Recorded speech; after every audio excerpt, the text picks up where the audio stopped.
Is your speed underwater unmatched? Does your breaststroke leave your opponents in last place?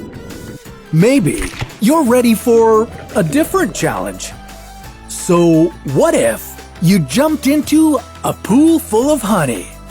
Would you sink to the bottom? Could you eat during your swim? And is honey just bee spit? This is What If, and here's what would happen if you jumped into a pool full of honey. In 2005, Professor Edward Kussler received the Ig Nobel Prize for comparing swimming speeds in syrup versus water.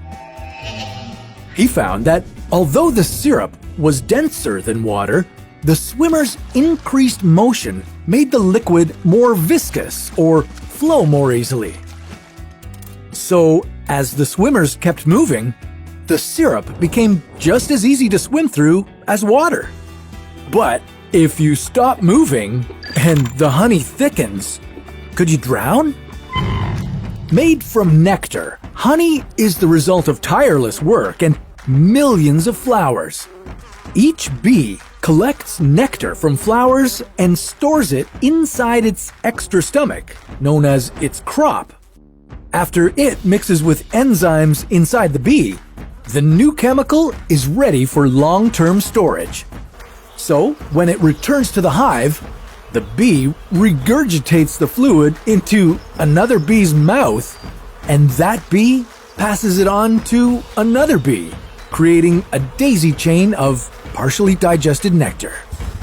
This process continues until one bee deposits the fluid into a honeycomb.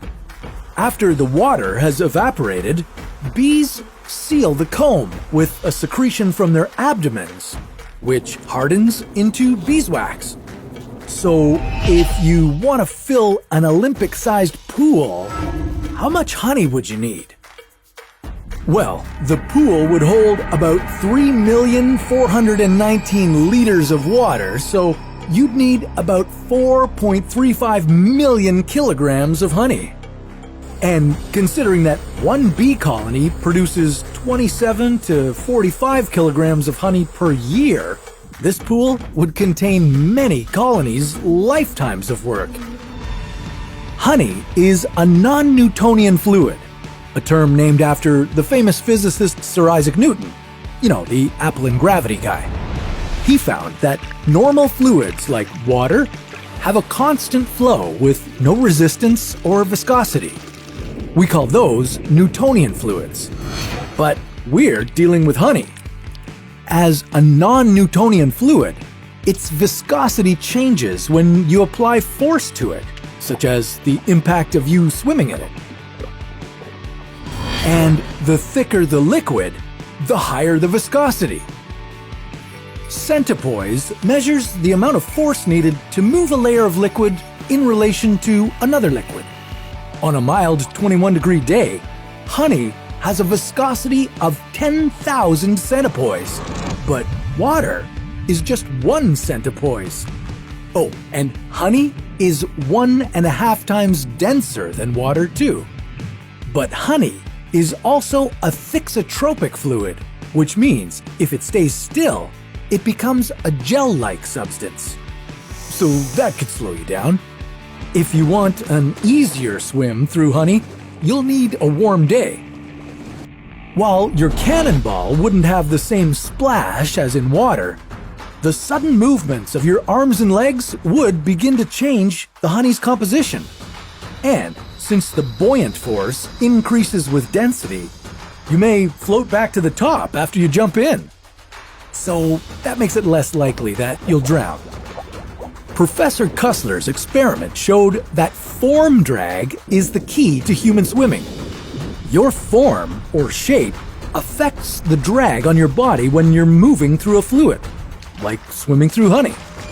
Streamlined shapes have less drag when they move through fluids, and since we're all shaped differently, the drag you create in the honey is unique to you. No judgment here. You might want to break out your cap and Speedo bathing suit to lessen the resistance while you swim. And you may even have a snack between laps. You'll get more than a mouthful of honey while you're swimming. But take it easy.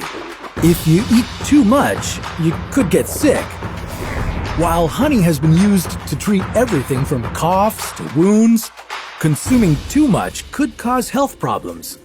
Considering the recommended daily allowance of honey is 10% of your daily calories, all this added sugar pouring into your body could make you queasy. And even more dangerous, every gulp comes with the threat of botulism, a kind of food poisoning. These spores grow in improperly preserved food and create a toxin that attacks the body's nerves. They can weaken the muscles you use for breathing and even kill you.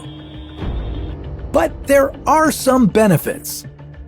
One dip might leave you sticky, but if you make this swim part of your morning routine, your skin could become softer and well moisturized. Your abrasions would heal faster and you'd have fewer fungal infections. This tasty gel-like fluid has just as many restorative properties as it does drawbacks. Used in moderation, it could help your body inside and out. But if you swim in honey too often, it might cancel the healthy benefits. Of course, without honeybees, we wouldn't have the option of floating in this sticky stuff. It makes you wonder, what if insects disappeared from the planet? Well, that's a story for another What If.